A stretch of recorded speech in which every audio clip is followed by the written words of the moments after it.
C'est la critique du nouvel opus de Souviens-toi l'été dernier, c'est parti. Et qu'est-ce qu'il fout là, lui? Attendez, mais c'est quoi cette musique qui colle pas du tout à l'ambiance? Oh, et puis merde. Et je vous propose qu'on commence tout de suite par un avis rapide. J'ai quelques petites notes sur mon ordi portable. J'étais comme ça pendant la séance de cinéma en train de taper. Non, ça n'a aucun sens, ça n'a aucun sens. Donc si vous me voyez regarder à droite, c'est totalement normal. C'est pour me rassurer un petit peu. Là, je sais pas, je suis perturbé en ce moment. Vous allez bien, vous? Ce nouvel opus de Souviens-toi l'été dernier est un slasher sans véritable ambition. Ça passe, ça casse pas trois pattes à un canard si on doit être honnête. C'est sympathique, c'est divertissant. Et évidemment, bon ça vous l'aurez deviné, ça ne surpasse pas du tout l'original. Et en même temps, c'est pas vraiment ce qu'on lui demande. Parmi les tout nouveaux personnages, il y en a qui sont vraiment intéressants. Il y en a même qui sont attachant, et c'est difficile d'avoir de tout nouveaux personnages où tu réussis à t'attacher, surtout qu'il y a quand même quelques personnages originaux qui sont de retour, et à mon sens les personnages originaux, notamment Julie, elle est un tout petit peu sous-exploitée, et c'est vrai qu'il y a un peu ce côté, ouais, elle sert pas à grand chose, mais ce qu'on demande d'un bon slasher, c'est d'avoir des scènes de tension qui soient iconiques, et qui exploitent de manière absolument parfaite le tueur. Tu vas voir ce genre de film, tu vas voir un slasher bête et méchant parce que tu veux voir le tueur tuer des gens, ça me paraît logique, c'est un tueur. Et je dois admettre que jamais le tueur au crochet, le tueur au ciré de pêcheur, appelez-le comme vous voulez, et bah il a jamais été aussi badass dans la franchise que dans ce film-là, et on sent cette envie de le rendre iconique. Il est tellement amélioré, il est tellement boosté aux stéroïdes, il est tellement plus charismatique, que ce soit dans sa manière de procéder ou même sa tenue, bah qu'il défonce le tueur du premier opus. Et là, ouais, il est meilleur que l'original par rapport au tueur. Commencez pas à dire que j'ai dit une dinguerie là. Même si, et c'est ce que j'ai noté, la révélation du tueur ou des tueurs, ça c'est un peu la surprise du film, est à mon sens aussi invraisemblable que celle de la fin de Scream 6. La fin de Scream 6, alors je vous spoil pas vraiment l'intrigue, au cas où vous ne l'avez pas vu, même si je pense que tout le monde l'a vu, bah c'est vrai que quand les antagonistes ils retirent le petit masque de Ghostface, ce petit masque de fantôme, il y a un peu ce côté invraisemblable, t'as un peu du mal à y croire tellement que c'est gros, il y a un peu ce côté où le film devient complètement loufoque, et je dis pas que c'est le cas dans ce nouvel opus de Souviens-toi l'été dernier, mais c'est vrai que la révélation du ou des tueurs, je sais pas, il y a quelque chose qui me dérange, il y a quelque chose qui, je trouve, fait invraisemblable, et ça m'a un petit peu sorti du film. C'est un film qui est sympa, sans plus, t'auras pas forcément envie de l'acheter en DVD, ou en steelbook 4K et toutes ces conneries qui vont avec, t'auras pas forcément envie de le regarder tous les étés, et ça tombe bien, souviens-toi l'été dernier, faut vraiment que j'arrête avec cette blague, et je pense que la phrase qui résume parfaitement ce que j'ai ressenti en le visionnant, c'est que les personnes qui l'ont faite ne sont pas fans du premier opus de Souviens-toi l'été dernier, mais sont fans de Scream. Voilà, ça résume parfaitement la chose. Et je sais pertinemment que dans les commentaires, il y a des gens qui vont dire que c'était déjà le cas du premier film, alors que le premier film, il n'a rien à voir avec le premier opus de Scream. Il se passe pratiquement rien pendant 1 heure, c'est limite un film d'enquête, un film d'atmosphère, avec une ambiance mystérieuse, jouant sur la culpabilité des personnages, à nous questionner sur savoir qui sont les véritables coupables, est-ce que c'est ceux qui ont provoqué l'accident, ou est-ce qu'au contraire c'est le tueur, qui a raison, et puis au final tu te rends compte que c'est pas aussi simple que ce que tu le pensais. J'adore ce film. Alors que là, avec ce tout nouvel opus, on sent que l'inspiration principale, c'est vraiment Scream. C'est un Scream sans lettres, et d'ailleurs c'est assez proche de Scream 5, que ce soit en termes d'ambiance, en termes de concept, en termes d'inspiration, en termes de personnages. T'as l'impression qu'ils ont voulu faire leur propre Scream 5. Là où le premier film on lui reprochait d'être Scream, alors que c'était pas du tout Scream, bah là on va pouvoir lui reprocher d'être Scream 5, parce que ça ressemble beaucoup à Scream 5. Vous voyez, c'est le serpent qui se mord là que j'en peux plus. C'est un peu comme quand tu vas dans un restaurant, que t'en as pour 20 balles, mais que t'as pas pris de café gourmand. Tu vois ce que je veux dire? C'est sympa quoi, mais t'as pas de café gourmand. Et ça manque de gore. Mais j'avoue que depuis Terrifier, depuis des films comme The Sadness qu'on a pu voir au cinéma, qui étaient extrêmement violents, qui étaient interdits aux moins de 16 ans, voire même 18 ans pour certains, je pense à Terrifier 3, bah c'est vrai que quand je vois un slasher maintenant, je peux pas m'empêcher de vouloir qu'il y ait des organes qui tombent par terre, que ça parte un peu dans ce délire là. Pour le coup, c'est moi qui suis en tort, je peux pas demander à ce nouvel opus de Souviens-toi l'été dernier de me donner du gore, de me donner quelque chose de très viscéral, de me donner quelque chose de très violent. Je sais que c'est pas du tout l'objectif, c'est un slasher interdit aux moins de 12 ans comme on en bouffe depuis 30-40 ans. Bientôt 50 ans avec Halloween, je sais pas si on se rend compte. Mais j'avoue qu'on a commencé à s'habituer à un certain taux de violence, à un certain taux d'hémoglobine, donc il y a un peu ce manque là qui se fait ressentir. En tout cas de mon côté, je sais que je suis l'un des rares, peut-être l'un des seuls, en tout cas j'ai hâte d'avoir votre avis par rapport à tout ça. Bref, maintenant que l'avis rapide est donné, on va pouvoir continuer cette critique en allant plus en détail, plus en profondeur, comme dans comme dans mon ex, j'allais dire, mais elle est pas bonne cette blague. Et nous devons nécessairement commencer par l'histoire. Plusieurs décennies après les événements du premier opus de Souviens-toi l'été dernier, un groupe d'amis plutôt proches provoque sans faire exprès un accident de voiture et couvre leur implication en promettant de ne rien dire pour s'assurer un bel avenir. Un pacte, un secret, un mensonge. Mais 1 année plus tard, lorsque l'été est de retour, ils vont se faire tourmenter et traquer par un tueur, le tueur au crochet. Et durant leur enquête, ils vont se rendre compte que tout cela s'est déjà produit par le passé, en 1997. Que ce soit l'accident, le tueur au crochet et les mystérieux mots « Je sais ce que tu as fait l'été dernier ». Je sais ce que tu as fait l'été dernier. Ouh. C'est rien que des conneries.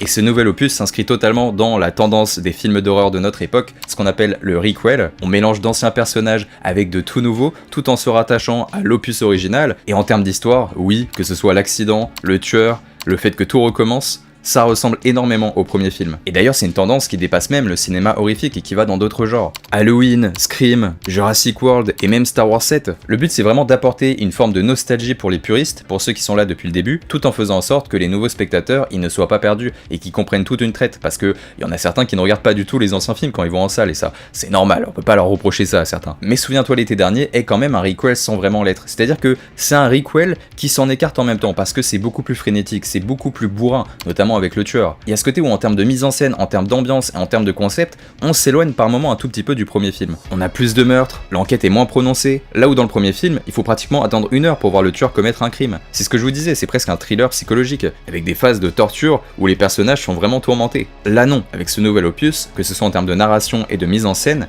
c'est Scream. Il y a un tueur, il commet rapidement un carnage, ce qui lui donne beaucoup d'avantages parce que, encore une fois, ça lui permet d'être un requel sans l'être, ça lui permet de s'écarter du premier film pour avoir sa propre façon de faire et surtout son propre rythme. Jamais dans la saga, je trouve qu'on a eu un rythme aussi frénétique. Ce qui signifie qu'il se détache suffisamment du premier film pour pas qu'on ait l'impression d'avoir une sorte de remake plan par plan, et c'est plutôt appréciable, ça fait du bien. Et c'est là que je vous disais que t'as l'impression que ce film a été fait par des fans de Scream et non par des fans de Souviens-toi l'été dernier. Là où quand tu regardes Halloween 2018, tu sens que les mecs ils sont fans du premier Halloween de John Carpenter. Vous voyez cette différence ? Elle est vraiment présente dans ce nouvel opus. Ce qui fait que Julie et Ray sont de retour. Si Ray possède une continuité plutôt logique avec son personnage, et qu'il est à mon sens beaucoup, mais alors beaucoup plus charismatique que dans les précédents opus, auparavant je sais pas, il était un peu effacé, c'était le petit ami qui faisait tout pour pécho Julie, désormais c'est un peu différent, et il est plus intéressant que jamais. Là où le personnage de Julie, elle sert pas à grand chose. Elle est sous-exploitée. À la fois, elle n'a pas beaucoup évolué, parce qu'elle a fui la ville portuaire de Southport, parce que, encore une fois, ça lui rappelait trop de mauvais souvenirs. Exactement comme dans le premier opus, après l'accident, elle s'était barrée, elle avait changé de continent limite. C'était aussi la même chose dans le deuxième opus, où après les drames, elle s'était barrée. Là, c'est en partie le cas. Ce qui donne l'impression que son personnage n'a pas du tout évolué, comme si elle avait pas réussi à passer ses traumatismes, sauf que ça fait quasiment 30 ans, quoi. Mais c'est des traumatismes, donc je peux comprendre qu'ils ont envie de jouer avec ça. Mais c'est plus au niveau de son attitude et de sa façon d'être, j'ai pas l'impression de reconnaître la Julie du premier opus, ce qui m'a profondément dérangé, surtout qu'on est dans la continuité. Et c'est justement sur ce point précis que l'inspiration des requels actuels se fait sentir. Dans les derniers Halloween, Laurie devient une mamie badass, qui tire au fusil dans son jardin, et qui n'a plus aucune once de sensibilité. Là où dans le premier Halloween, elle était gentille, adorable et sensible. Dans Scream 5, Sidney Prescott n'est plus du tout l'héroïne sensible que l'on connaissait. L'écorché vif, elle est une femme mature, qui n'a plus peur de rien, qui se balade avec un flingue, en tabassant tous les Ghostface sur son passage. Elle ira même jusqu'à en cramer un, jusqu'à avoir des répliques badass, qui sont dignes de Sarah Connor. Tu as une arme? Tu parles à Sidney Prescott, bien sûr que j'ai une arme. On passe d'héroïnes qui étaient profondément intéressantes parce qu'elles étaient sensibles, parce que c'était des écorchés vifs, parce qu'elles avaient peur, qui avaient tout un tas d'états émotionnels qui étaient franchement très intéressants, à des héroïnes badass qui sont remplies de caractère. Ce qui fait que déjà, la transition elle est brutale, et ça crée une espèce d'incohérence entre encore une fois les opus originaux et ces tout nouveaux opus qui sortent, que ce soit pour Scream, que ce soit pour Halloween, que ce soit aussi pour le dernier opus de Terminator, où Sarah Connor dedans elle était complètement à l'ouest. Et évidemment, vous l'aurez compris, pour ce nouvel opus de Souviens-toi l'été dernier. Ce qui fait que déjà, ça crée une espèce d'incohérence dans leur personnage, mais surtout, ça pose un énorme problème qui est beaucoup plus important que dans tout un tas d'autres films. On parlait de Terminator, on est dans le cinéma d'action, là on est dans le cinéma d'horreur. Ce qui signifie que si j'ai pas peur pour l'héroïne, si j'ai pas peur pour, en tout cas, l'une des personnages principales, à quoi bon de regarder? À quoi bon avoir peur quand il y a une scène de tension que le tueur débarque? Et même si elle meurt, supposons qu'elle crève dans le film, en fait elle a pas peur du tueur. Et du coup moi je me retrouve un peu dans cet état d'esprit où je me dis j'ai pas besoin de m'intéresser à elle, mais ouais il y a un désintérêt profond qui se met en place en tant que spectateur. Dans le cinéma horrifique, plus que dans tout un tas d'autres genres, je dois avoir peur pour l'héroïne, je dois avoir peur pour des personnages qui sont là depuis le début, ça fait partie du truc. Il y a un tueur, il pourchasse des gens, il engendre des scènes de tension, et quand il y a ces scènes de tension là, si je m'inquiète pas, c'est qu'il y a un vrai problème de mise en scène. Et surtout, dans le cas précis ici du personnage de Julie, un problème d'écriture. J'ai pas peur pour elle, et même si elle meurt, je sais qu'elle a pas peur, qu'elle est devenue complètement badass, qu'elle a du caractère. Ça me procure rien en termes de sensations. Ça fait que son personnage, et même tous les autres personnages dont on a parlé tout à l'heure, ils perdent de leur intérêt. Et ça crée des moments plus ridicules qu'autre chose. Qu'avez-vous fait l'été dernier? On ne mourra pas aujourd'hui. Tu attends quoi pour le faire, hein? Y a pas de honte à avoir un personnage principal, un héros ou même une héroïne qui soit sensible. J'ai l'impression qu'ils ont plus du tout envie de faire ça. Moi je veux voir des personnages qui se mettent à chialer plutôt qu'une mamie badass qui tire au fusil à pompe dans son jardin. C'était pas un fusil à pompe. J'avoue que c'était plutôt un fusil de cow-boy un peu. En fait c'était Walker Texas Ranger. Et Et vas-y, c'est pas grave pour les derniers opus d'Halloween, ça m'a pas du tout dérangé, je fais partie des gens qui ont adoré Halloween 2018, et puis on a eu tellement de façons différentes de développer le personnage de Laurie Strode. Avec Halloween, on a eu le temps de profiter de son personnage lorsqu'elle était sensible, tellement on a eu de façons de faire différentes, encore une fois avec toutes les timelines, et avec les 40 opus qu'ils ont sortis. Alors que là, avec le personnage de Julie, il y a vraiment une transition qui est beaucoup trop brutale, parce que théoriquement, c'est que le 3e film, puisque dans la chronologie, on retire le vrai Souviens-toi l'été dernier 3, qui était un étron pour essayer de se rattacher aux 2 opus originaux. Et si tu rajoutes à ce défaut d'écriture le fait qu'elle est sous-exploitée, qu'elle ne sert pas à grand chose, et que t'as limite l'impression que son intégration elle est complètement forcée, bah ouais, ça fait beaucoup. Là où le personnage de Ray, il est beaucoup plus intéressant, parce que son évolution elle est complètement logique, en plus de concentrer des thématiques sociales qui sont vraiment intéressantes, c'est ce que j'avais noté. En fait, déjà dans le premier film, c'était quelqu'un qui travaillait dans un milieu qui était un peu difficile, qui était issu d'une sorte de classe sociale qui était où il y avait pas beaucoup d'argent. Tu sentais que ses parents ils avaient pas beaucoup d'argent et du coup lui aussi galérait un peu dans la vie. Bah lui tu sens que il a dû toujours se débrouiller, qu'il est toujours un petit peu dans cette galère, et cette thématique sociale elle est d'autant plus importante que le mec il a perdu sa copine pour qui il s'est battu pendant 2 opus, je le rappelle. Il a pratiquement sauvé 2 fois le personnage de Julie dans les 2 premiers opus, c'est même pas pratiquement, c'est vraiment lui le sauveur en quelque sorte, et en fait tout ça ça a pas servi à grand chose, et tu t'en rends compte dans ce nouvel opus de Souviens-toi l'été dernier. Tu sens que encore une fois leur relation elle est complètement nulle à chier, il y a un peu ce côté amoureux, mais cet amour qui ne peut pas se produire parce que ils ont des différences qui sont trop importantes, et notamment cette thématique sociale de ce mec qui ne peut pas vraiment quitter l'endroit où il est né, qui va toujours rester au même endroit, ce petit patelin portuaire. Tu sens que ce mec est coincé dans une espèce de classe sociale où c'est quand même la galère, où il faut se débrouiller, et qu'en même temps il est coincé dans ce petit patelin, et ça j'ai trouvé ça très intéressant, et le film encore une fois l'exploite pas énormément, mais tu comprends ça, tu vois, c'est vraiment quelque chose d'inconscient, et j'ai trouvé ça beaucoup plus intéressant que l'évolution du personnage de Julie qui encore une fois joue la personne qui s'est barrée parce qu'elle était traumatisée. Voilà, je sais pas, en termes d'écriture le personnage de Ray était beaucoup plus intéressant, et c'est ce que j'avais aussi noté. Je pense que le personnage de Ray il aurait dû être le seul personnage de retour dans ce nouvel opus, et que comme ça à la fin, quand il y a le générique de fin, on nous met une scène post-générique avec le personnage de Julie qui apparaît pour nous faire comprendre dans 2-3 ans, quand le nouvel opus sortira, que cette fois-ci on va se concentrer sur le personnage de Julie et que c'est elle qui sera de retour pour accompagner les nouveaux personnages, et qu'il n'y ait pas un peu ce côté conflictuel où le film sait pas trop sur lequel s'intéresser. Est-ce que je m'intéresse sur Ray, sauf que tu développes mieux Ray, alors que Julie, t'as envie de te concentrer sur elle parce que c'est quand même l'héroïne ultime de la franchise, et en même temps tu la développes d'une façon qui est plus que bizarre, donc il y a un peu ce côté le cul entre 2 chaises qui est par moments un peu perturbant. Et ce qui m'a fait aussi réaliser une chose, c'est que si j'aime autant son personnage dans le premier film, c'est aussi parce qu'elle avait un lien et une amitié qui était vraiment qui était extrêmement touchante, et encore une fois avec cette part émotionnelle, avec le personnage de... comment elle s'appelait déjà ? C'était le personnage d'Hélène, incarné par Sarah Michelle Gellar. Encore plus en visionnant ce nouvel opus, je trouve que c'était vraiment ce duo-là qui faisait toute la saveur et qui faisait tout le charisme du premier opus de Souviens-toi l'été dernier, ce qui fait que quand Julie est toute seule, bah il manque le personnage d'Hélène, et là on s'en rend compte, on sent que quand il n'y a pas le personnage d'Hélène, il manque quelque chose, il manque peut-être une alchimie, je sais pas. C'est pas la même alchimie qu'il y a entre Julie et Ray. Là où Hélène et Julie, il y avait quelque chose qui se passait et c'était beaucoup mieux. Donc si ce nouvel opus avait eu ce duo légendaire, ce personnage qui n'aurait jamais dû buter dans le premier film, je pense que j'aurais plus apprécié la chose, et peut-être qu'ils auraient été un peu plus inspirés sur le personnage de Julie en termes d'écriture et surtout en termes d'évolution. Et en plus c'est une chasseuse de fantômes hors pair, et l'acteur qui incarnerait, c'est quand même le mec qui a fondé le Scooby Gang. Quand même. Et en ce qui concerne les tout nouveaux personnages, eh bah il y a vraiment des surprises, et c'est plus au niveau de ce casting que vous allez y trouver votre compte. Évidemment il y a toujours des stéréotypes ambulants, il y a toujours des personnages qui servent de chair à canon, mais il y en a d'autres qui sont profondément charismatiques, et qui tiennent le film sur leurs épaules, pour devenir la toute nouvelle génération, qui sera au centre de la franchise. On va passer sur une toute nouvelle partie de cette critique, le tueur au crochet, le tueur au ciré de pêcheur qui pue le poisson, ça m'excite un peu. Même si c'est un petit peu bancal sur certains points, notamment la révélation du ou des tueurs, qui est à mon sens un petit peu folklorique si je puis dire. Je dois admettre que le tueur au crochet, il n'a jamais été aussi charismatique que dans ce film, il est tellement cool, et il est tellement badass, et là t'as vraiment l'impression d'avoir affaire à un vrai tueur de slasher. Que ce soit en termes de mise en scène, de charisme, de violence et de meurtre, c'est vraiment les meilleurs de la saga entière. Parce que dans les précédents films, il apparaissait tellement peu souvent, tu le voyais jamais courir, et même dans les scènes de tension, tu le voyais simplement marcher, le mec se prenait pour Michael Myers, sauf que c'est pas Michael Myers, c'est juste un tueur qui porte un imperméable de pêcheur, et c'était aussi beaucoup de meurtres hors champ, ou qui étaient un peu censurés. Là on le voit agir rapidement, on se rend compte de son agilité, il fait peur, il est frénétique, il a vraiment beaucoup de force, et ça entraîne de très bonnes scènes de tension, et de très bonnes scènes de meurtre qui sont dignes d'un très bon slasher.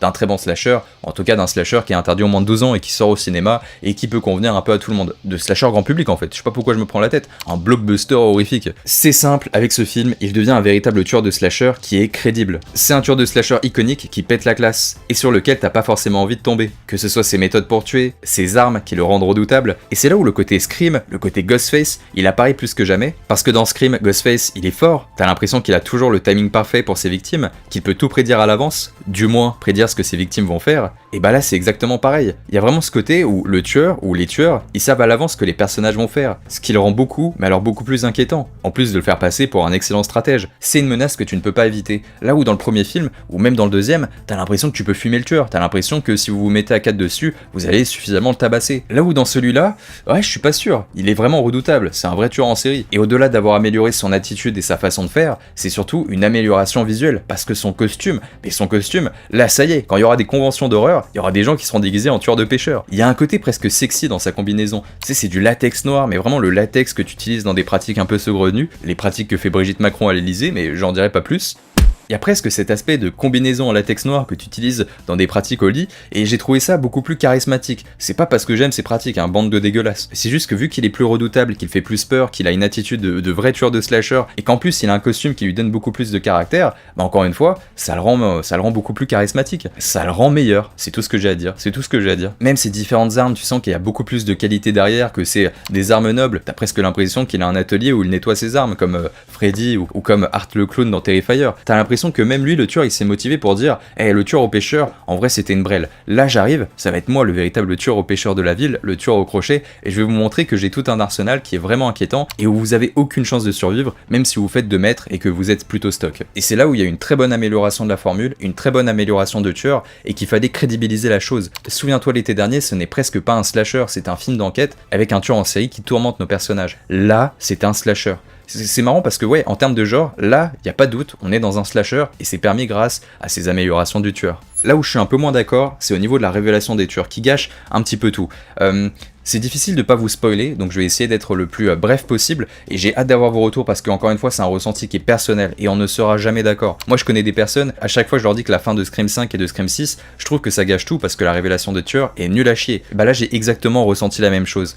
Il y a un mobile qui est plutôt cohérent, qui est plutôt crédible, et il y en a un deuxième que je trouve vraiment invraisemblable, et ça m'a vraiment sorti un petit peu du film, et je me suis dit... Ah ouais, tout ça pour ça? Vous me construisez un tueur qui est meilleur que jamais, qui est beaucoup plus fort, qui est beaucoup plus frénétique, qui fait beaucoup plus peur, vous l'améliorez pour le rendre autant charismatique, pour au final que lorsqu'on enlève le masque, ou du moins lorsqu'on enlève cet imperméable de pêcheur, bah c'est pas dingue. Et du coup ça me gâche un peu parce que toutes ces scènes de tension, elles étaient dues à ce personnage-là, ou ces personnages-là. Je sais pas, ça m'a un peu gâché la chose, et encore une fois, bah, j'ai le sentiment que je vais regarder ce film, et comme un peu Scream 6 que je trouve vraiment génial du début jusqu'à la moitié du film, jusqu'à, on va dire, la deuxième moitié où il y a toutes ces scènes de tension qui sont vraiment iconisées au possible, bah je m'arrête une fois qu'il y a la révélation des tueurs pour rester sur une note positive. Bah c'est exactement la même chose que je vais faire je pense avec ce nouvel opus. Autant Scream 5 et Scream 6 j'étais dans cette espèce d'excitation, du coup je voyais pas forcément les défauts les premiers jours, parce que voilà c'est une franchise que j'aime de tout mon cœur, autant là avec Souviens-toi l'été dernier, j'avais cette excitation parce que le premier opus pour moi c'est un immense classique, et là dès le départ j'ai senti qu'il y avait un problème avec la fin. En tout cas c'est à mon sens ce que je pense, et j'ai hâte d'avoir vos retours, peut-être que vous allez pouvoir me faire comprendre quelque chose que je n'ai pas compris, quelque chose que j'ai loupé, peut-être que vous allez réussir à me faire aimer la chose, en tout cas j'espère, mais c'est vrai que la révélation des tueurs ça a été quelque chose qui a été pour moi un non-sens, pas un non-sens complet, mais quelque chose qui était trop invraisemblable, et ça m'a sorti du film. Là où le film était plutôt crédible du début jusqu'à la deuxième moitié, une fois qu'on rentre dans l'acte final, je ressens ce côté où le script savait pas vraiment comment finir, savait pas comment surprendre les spectateurs, et du coup ils ont fait ça, et je sais pas, à la fois c'était évident, et en même temps c'était pas évident pour quelque chose, c'est difficile de vous en parler sans spoiler, mais je sais pas, il y avait une révélation des tueurs à mon sens qui était pas terrible dans ce film. Et je vous propose qu'on fasse un petit bilan de tout ça, je vais vous lire ce que j'avais écrit, c'est pas un film qui va révolutionner le sous-genre, mais ça reste un bon slasher de divertissement qui est parfait pour l'été, surtout si vous y allez avec des potes, voilà vous y allez avec votre petit groupe de potes, vous êtes 4-5, vous allez au bar avant, vous regardez ce film, c'est un esprit convivial et ça se voit que c'est conçu tel quel. Le sous-genre du slasher, ça a toujours été un sous-genre qui était rattaché à ce côté un peu popcorn, tu vas avec des amis, tu partages un moment convivial, quand il y a des scènes de tension, tout le monde se chie un peu dessus, vous allez pouvoir parler entre vous sur tel ou tel personnage, oh elle est vraiment jolie, oh lui il est vraiment sexy, oh lui je le déteste, lui je l'aime bien, oh j'espère que c'est pas le tueur, oh j'espère qu'au contraire elle c'est la tueuse. Vous voyez ce que je veux dire? C'est vraiment ce que j'appelle le cinéma popcorn, où il y a vraiment des discussions et où vous passez un moment convivial et où une fois que vous l'avez vu vous passez à autre chose. Rares sont les personnes qui continuent de regarder ce genre de film et qui sont vraiment fans de ce sous-genre et qui vont le penser H24. Nous, on aime les films d'horreur, on est un peu bizarre, donc nous, on regarde des films d'horreur toutes les semaines. Mais pour la majorité des personnes, la majorité des gens qui cherchent juste un slasher qui va être une forme de divertissement, bah ils rentrent dans ce code-là, ils rentrent dans ce moule et je suis obligé de le dire. Mais nous, on attend autre chose. On attend quelque chose qui sorte un peu du lot et qui surtout possède une meilleure écriture. Et c'est pour ces personnes-là qui souhaitaient avoir quelque chose qui était aussi bon que le premier film, ou qui au moins arrive à être aussi bon qu'un requel comme Halloween 2018, qui est considéré comme l'un des meilleurs requels, bah on n'est clairement pas dans le haut du panier. On est dans quelque chose de moyen, ce qui, pour les fans de slasher et pour les fans de films d'horreur, ouais, c'est un petit peu décevant. Objectivement, c'est décevant. Pourquoi c'est décevant? C'est que on a toujours comparé, souviens-toi l'été dernier, à un sous-Scream. Quand tu tapes sur internet film similaire à Scream, c'est le premier qui ressort. Et je me bats encore pour faire comprendre à tout un tas de personnes que c'est un film qui est vraiment différent du premier opus de Scream. Quand tu regardes Scream et que tu regardes souviens-toi l'été dernier, il y a vraiment une énorme différence. C'est juste qu'il y a un tueur et des adolescents, c'est le seul unique point de comparaison.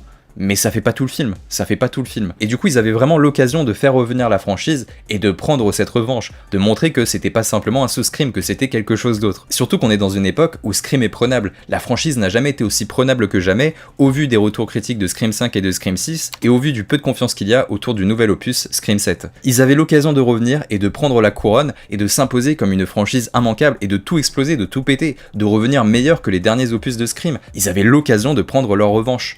Et ils ont pas eu envie. Ils avaient pas envie. Ils avaient juste envie de revenir pour faire comme Scream 5, et c'est tout. Et c'est dommage, parce que du coup, pour une franchise qui a toujours été taclée de sous-Scream, bah là, ils reviennent avec un film qui ressemble à Scream, qui ressemble comme deux gouttes d'eau au concept de Scream 5. Et c'est dommage, parce que ça montre qu'ils ont pas beaucoup d'ambition, mais en même temps, je m'attendais tellement à pire que je suis plutôt content du résultat.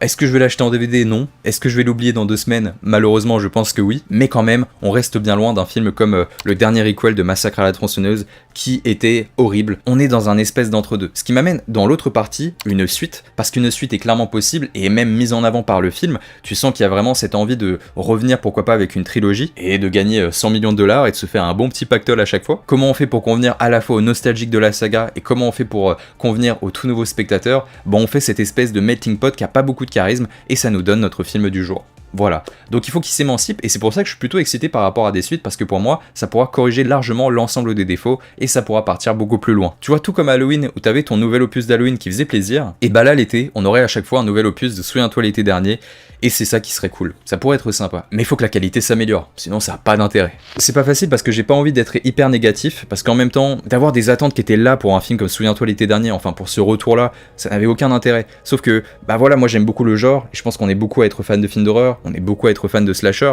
donc on commence à avoir des attentes un peu plus élevées tellement qu'on en a consommé, tellement qu'on en a pensé. J'en ai marre d'avoir de mauvais résultats ou des résultats qui soient moyens. Moi je voudrais avoir des films qui soient toujours bien, surtout dans un domaine que j'affectionne. Et du coup je peux pas être difficile parce que le film nous a jamais promis que ça allait être un classique. On savait très bien ce que ça allait être, un espèce de Scream 5, que ça allait s'inscrire dans la tendance actuelle. Le film nous a promis ça et c'est exactement ce qu'il nous donne. Il n'a pas grande ambition, c'est dommage, c'est leur problème à eux et ils nous fournissent un résultat qui est correct sans plus. J'adore cette métaphore, c'est pour ça que je vais continuer de la faire, mais c'est comme quand tu vas au restaurant et que le restaurant n'a pas sur sa carte un café gourmand. J'ai beau passer un putain de moment, d'avoir un repas qui est incroyable, mais j'ai pas de café gourmand. Moi je veux mon café gourmand, c'est la conclusion magique, c'est la cerise sur le gâteau, la cerise sur les boules.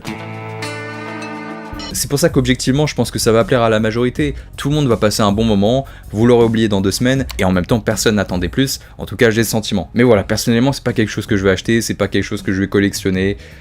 Ça restera jamais le premier film. Est-ce que je vieillis? C'est possible que je commence à vieillir. Et bien écoutez les amis, j'espère que vous avez passé un bon moment en ma compagnie. Si c'est le cas, vous connaissez la propagande, likez, partagez, commentez. On se retrouve rapidement avec Billy de la franchise Saw pour une toute nouvelle critique ou de toute nouvelle vidéo d'analyse. Il y a plein de trucs qui arrivent de cool sur la chaîne. Je vous fais un énorme bisou à la fois sur la fesse gauche et sur la fesse droite. Et évidemment, je laisse l'arrêt des fesses pour la personne qui partage ou partagera votre vie à l'avenir. Du bonheur, c'est tout ce que je vous souhaite et tout ce que vous méritez. C'était mes Romains, de gros bisous. Mouah, ciao bene les amis.